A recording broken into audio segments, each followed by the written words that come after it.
Bien, alors finalement, un noyau instable, ce qu'on va appeler un noyau instable, c'est finalement un noyau qui est radioactif.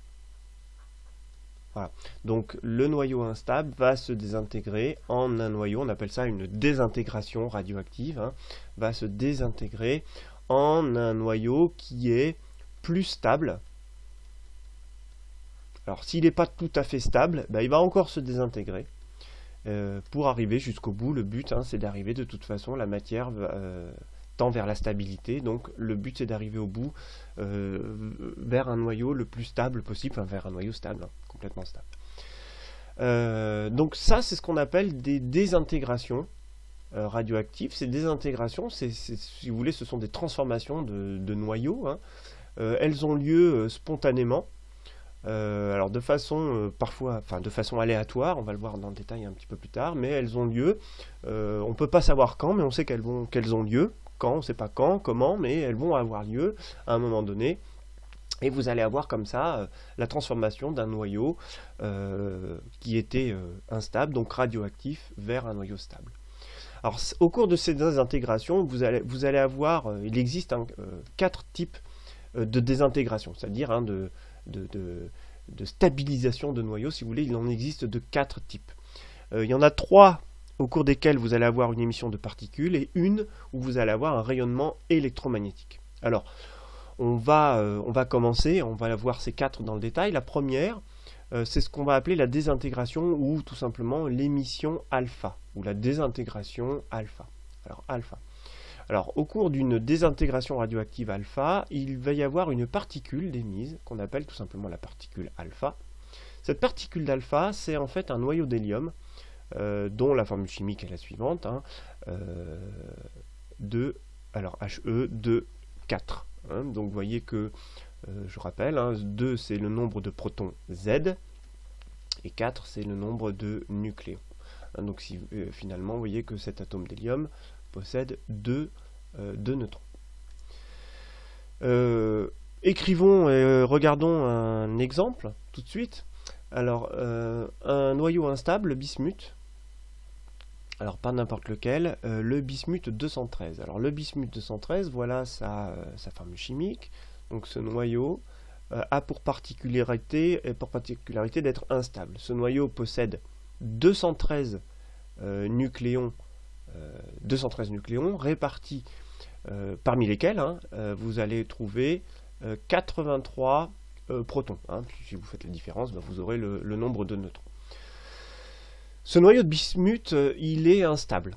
Alors, il est instable, on peut le fabriquer dans des accélérateurs de particules, par exemple. Hein, on va bidouiller, je vous l'ai dit tout à l'heure, le nombre de neutrons, le nombre de protons, et puis on tombe sur ce noyau et on constate que ce noyau est instable.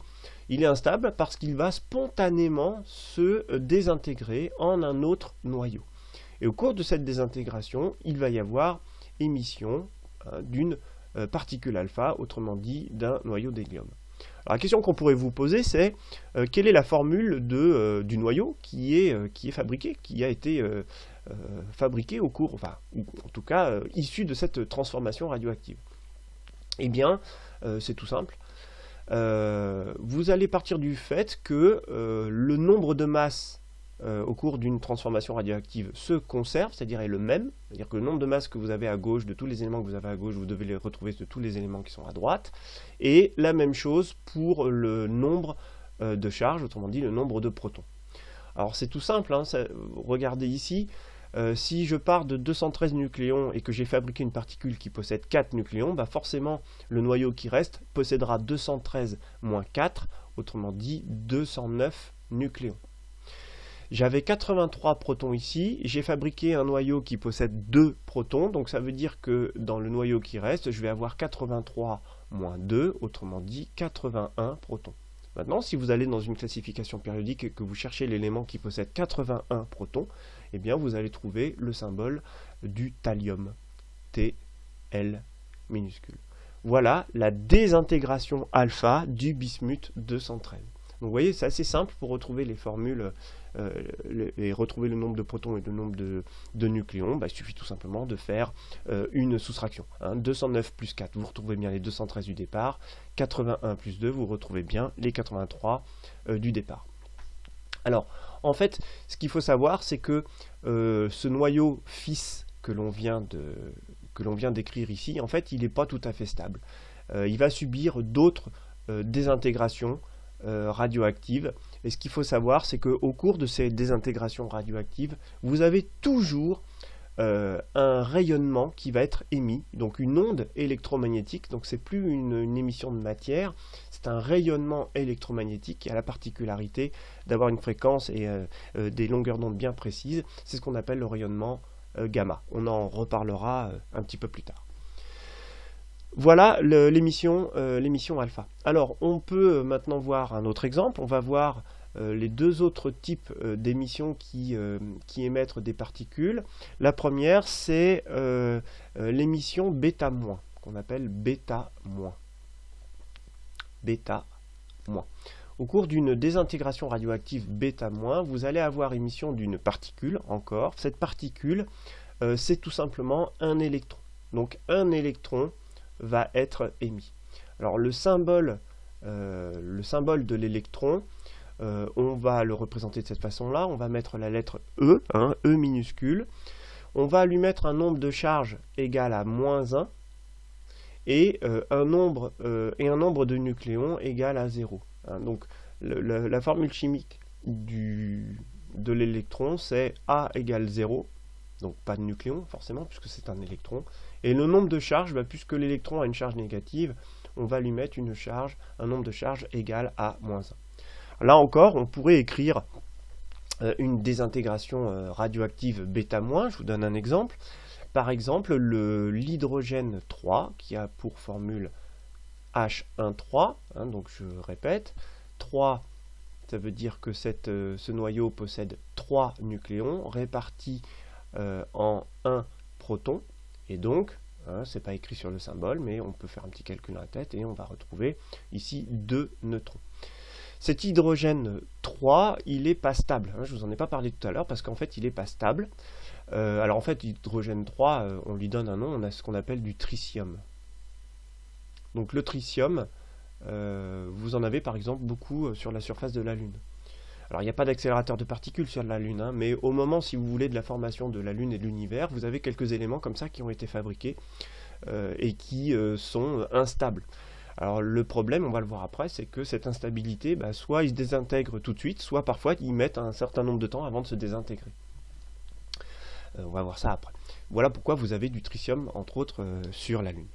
Ce tritium, cet hydrogène 3, va se désintégrer par une émission donc bêta-, c'est-à-dire qu'au cours de cette désintégration, vous allez avoir émission d'un électron, donc de formule E-1, 0. Comme tout à l'heure, comment retrouver le symbole et le noyau fils qui a été produit au cours de cette désintégration. J'ai z égale 1 au départ, je dois avoir z égale 1 à l'arrivée, donc forcément le noyau que je vais avoir ici va avoir un z qui est égal à 2. Pourquoi? Parce que 2 moins 1, ça fait bien 1. Maintenant, si je m'intéresse aux nucléons, j'ai 3 nucléons ici, l'électron n'en possède pas, donc forcément, si je dois retrouver le même nombre de nucléons, j'aurai bien 3 ici. Pourquoi? Parce que 3 plus 0, ça fait 3. 2 moins 1, ça fait 1. Quel est l'élément dont le nombre de charges Z est égal à 2 dans votre classification périodique? C'est l'hélium. Donc, au cours de cette désintégration, on va produire de l'hélium 3. Et la particularité, c'est que cet hélium 3, il n'est pas hyper stable. Il va encore subir une autre désintégration, au cours de laquelle vous allez encore avoir un rayonnement électromagnétique, un rayonnement qu'on appelle le rayonnement gamma. Voilà l'exemple de l'émission bêta-. Et puis enfin, le dernier type d'émission qui met une particule, c'est l'émission bêta+. Alors l'émission bêta+ va émettre une particule, la particule bêta+, caractéristique de rayonnement bêta+. Cette particule, on lui donne un nom, c'est ce qu'on appelle le positon. Alors positon, vous rencontrerez aussi positron. Alors, c'est quoi un positon? En fait, c'est de l'antimatière. C'est ce qu'on appelle, c'est un anti-électron. Alors, un anti-électron, c'est quoi? C'est un électron qui possède finalement une charge positive. C'est ce qu'on appelle l'antimatière. Bon, je ne vais pas rentrer dans le détail sur l'antimatière ici. Ce que vous devez connaître, c'est le symbole du positon. Le positon, lui, pareil, il n'y a pas de nucléon, hein, donc A est égal à 0. Par contre, il aura un nombre de charges égal à 1. Un nombre de charges positif, puisqu'il est chargé positivement. Donc là encore, on peut voir un exemple de désintégration bêta+. Par exemple, le beryllium 7, qui a pour formule Be7,4. Donc je répète, donc ça veut dire qu'il y a 7 nucléons. Il y a parmi ces 7 nucléons, il y a 4 protons. Donc ça veut dire que il y a dans ce noyau 3 neutrons. Cet atome de beryllium, ce noyau de beryllium, pardon, il est instable. Donc il va se transformer en un noyau fils qui est plus stable. Au cours d'une désintégration bêta+, donc on va avoir une émission de positons. Donc là encore, comment trouver le nombre Z, le nombre de masse et le nombre de charges correspondant au noyau fils? J'en ai 4 au départ, j'en ai produit 1. Forcément, dans ce noyau, je vais avoir 3 protons. Hein. Z, si je regarde les Z, 3 plus 1, ça fait bien 4. Maintenant, le nombre de nucléons, j'ai 7 nucléons au départ. J'en ai 0 ici dans le positon, donc je vais bien en retrouver 7 ici. 7 plus 0, ça fait bien 7. Là encore, vous allez dans votre classification périodique. Z égale 3, ça correspond à l'élément lithium. Donc on fabrique, cette désintégration produit du lithium 7. Et là encore, ce lithium 7 n'est pas tout à fait stable et va se désintégrer par la suite. Cette désintégration ne va pas produire de matière, mais va produire ce qu'on appelle un rayonnement gamma, une onde électromagnétique. Voilà pour les trois types d'émissions qui émettent des particules. Alors vous voyez qu'à chaque fois, je vous ai parlé de ce rayonnement gamma. Alors l'émission gamma, elle est particulière puisque l'émission gamma, elle va produire un noyau fils qui est plus stable. Mais au cours de ce rayonnement gamma, il n'y a pas de d'autres particules qui sont émises. Hein, donc je vous donne par exemple la désintégration du nickel 60. Le nickel 60, ici, va subir une désintégration. Alors ce nickel 60, il est instable. Mais en fait, ce nickel 60, il va se retransformer en nickel 60, mais qui sera plus stable. Voilà.